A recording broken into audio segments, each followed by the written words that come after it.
क्या आप लोगों ने कभी यह सोचा है कि आजकल हमें समय की कमी इतनी महसूस क्यों होती जा रही है? समय पर काम न होने पर हम आग बबूला हो जाते हैं, चिढ़ जाते हैं, तनाव में आ जाते हैं। समय की कमी के चलते ही हम लगभग हर पल जल्दबाजी और हड़बड़ी में रहते हैं। लोगों से हमारे अच्छे भी संबंध खराब होने लगते हैं, जिससे हमारा मानसिक संतुलन खराब हो जाता है और कई बार तो दुर्घटनाएं भी हो जाती है। समय की कमी हमारे जीवन का एक अप्रिय और अनिवार्य हिस्सा बन चुकी है। क्या आपने कभी यह बात सोची है, हमारे पूर्वजों को कभी टाइम मैनेज की जरूरत नहीं पड़ी, तो फिर हमें क्यों पड़ रही है? क्या हमारे पूर्वजों को दिन में 48 घंटे मिलते थे और हमें केवल 24 घंटे ही? दोस्त, आप भी वाकिफ हैं और मैं भी वाकिफ हूँ इस बात से कि ऐसा नहीं है। हर पीढ़ी के लिए 24 घंटे ही मिले हैं और मिलेंगे भी, लेकिन 20वीं सदी के शुरुआत से हमारे जीवन में समय कम पड़ने लगा है और यह समस्या दिनों तो दिन बढ़ती ही जा रही है। बड़ी अजीब बात है, क्योंकि 20वीं सदी के शुरुआत से ही मनुष्य समय बचाने वाले नए नए टेक्नोलॉजी और नए नए उपकरण का निर्माण करता जा रहा है। दोस्त, 20वीं सदी से पहले कारें नहीं थी, मोटरसाइकिल या स्कूटर नहीं थे, लेकिन हमारे पूर्वजों को कहीं पहुंचने की जल्दबाजी भी नहीं थी। पहले मिक्सर मशीन और गैस चूल्हे नहीं थे, लेकिन हमारे घर के गृहिणियां सील पर मसाला पीसने या चूल्हे पर खाना पकाने में किसी भी तरह की हड़बड़ी नहीं दिखाती थी। पहले बिजली नहीं थी, लेकिन किसी को रात रात भर जागकर काम करने की जरूरत भी नहीं थी। वास्तव में उस समय का जीवन ही सरल था। आजकल का जीवन तो भाग दौड़ का जीवन चल रहा है, क्योंकि दोस्त उस समय इंसान की जिंदगी घड़ी के हिसाब से नहीं चलती थी। औद्योगिक युग के बाद फैक्ट्री, ऑफिस और नौकरी का जो दौर शुरू हुआ, उसने मनुष्य को घड़ी का गुलाम बनाकर रख दिया। पहले जीवन जीना सरल था, अब कठिन हो गया है। पहले जीवन की रफ्तार धीमी थी, लेकिन अब तेज हो चुकी है।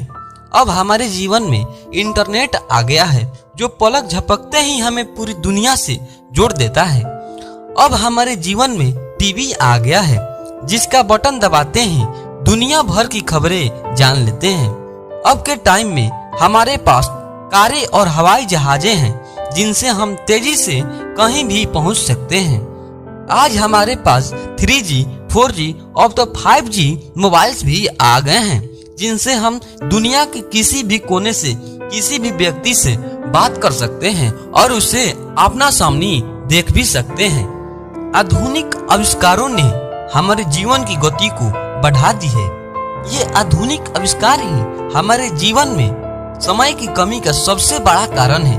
इनकी बदौलत हम दुनिया से तो जुड़ गए, लेकिन हम शायद खुद से बहुत दूर हो गए। दोस्त, यदि आप समय के सदुपयोग को लेकर गंभीर हैं, तो इसका सीधा समाधान यह है कि आप किसी भी तरह इन आविष्कारों से मुक्ति पा लें और दोबारा पुराने जमाने की जीवन शैली अपना लें। दोस्त, ध्यान से सुनिएगा, मैं यह नहीं कह रहा हूँ कि चूल्हे पर रोटी पकाने या मुंबई से दिल्ली तक पैदल जाने के लिए। मैं तो केवल यह कहना चाहता हूँ कि मोबाइल, इंटरनेट, चैटिंग आदि समय बर्बाद करने वाले आविष्कारों का इस्तेमाल करना कम कर दें। दोस्त, पहले घड़ी हमारे जीवन पर हावी नहीं हुई थी और इसका सीधा सा कारण यह था कि ज्यादातर लोगों के पास तो घड़ी ही नहीं थी। पहले अलार्म घड़ी की कोई जरूरत नहीं थी, मुर्गे की बांख ही काफी था। अब लोकल पकड़ने का कोई तनाव भी नहीं रहता था। कोई काम 9 बजे हो या 9:15 बजे, कोई खास फर्क नहीं पड़ता था, लेकिन आज पड़ता है। दोस्त, रूपर्ट मर्डॉक ने एक बढ़िया बात कही है कि दुनिया बहुत तेजी से बदल रही है। अब बड़े छोटों को नहीं हरा पाएंगे, अब तो तेज धीमों को हराएंगे। दोस्त, एक बात अच्छी से समझ लीजिए कि diabetes, high blood pressure, cholesterol और हृदय रोग की ही तरह समय की कमी एक आधुनिक समस्या है, जो कि आधुनिक जीवन शैली का परिणाम है। यदि आप इस समस्या को सुलझाना चाहते हो तो आपको अपनी जीवन शैली को सुधारना होगा। याद रखें दोस्त, दुनिया नहीं बदलेगी, बदलना तो आपको ही होगा।